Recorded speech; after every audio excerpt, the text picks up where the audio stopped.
God is not busy for any man who dwells in the spirit. That's why when you decide to pray by one, God will answer. He will pay attention to you. You decide to pray by two, God will answer. He will pay attention to you. You decide to pray every day, God is there with you. He doesn't travel. He's so free for a spiritual man. So the men that God is far from are men that are not willing to travel to the place of the spirit. God is not far for any man who can pray and seek him. He said, those that seek him diligently, they will find me, because I'm not far. He said, knock and the door shall open. He said, seek and you shall find. Who are you seeking? You are seeking me. He said, call upon me in the days of trouble. I will arise and show you great and mighty things that you do not know about. God is very busy, but so free for any man who is a man of the spirit. That's why even while you are driving, you can be able to connect from the steering. You're already blowing in the tongue. Even while you are walking, you're already blowing in the tongue. I can remember back then when I was in school in Ibadan, then from distance between my house to the school, it's always trackable, except if I'm rushing to get something.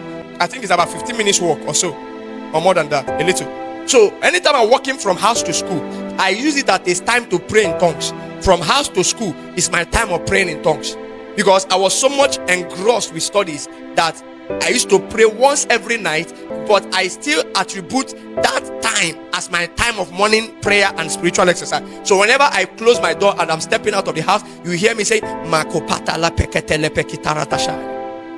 will do that till I walk to the school. So one day I was already heading to the school gate. I was almost close to the school gate.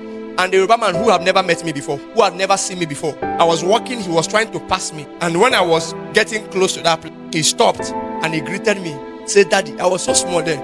I was around 17 years then. But he called me Daddy. I stopped. I said, who is he talking to? He said, he called me Daddy. And I turned. He now prostrated. I said, Daddy, please bless me. You are not old according to your age. You are old if you are an ancient man. When you dwell in the spirit, the angels you see, and then the place you travel, which is the presence of God, they are not small people. Most of the people that you see while you are praying, and the Lord opens your eyes to see yourself dwelling in the realms of God, which is the heaven, are angels that have lived 10,000, 100,000 years. So when you react with them, you become old by default. It's no longer by age. You become a master in the realm of the spirit.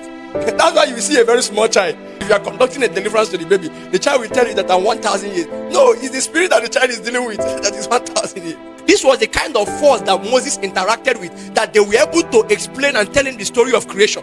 Moses did not witness it, but he wrote it as though he was videoing God when God was doing creation, because there were men who were witness, who were in the place of encounter, and as he climbed that place, he interacts with them and was able to embrace the knowledge of God beyond what his time and age was able to offer.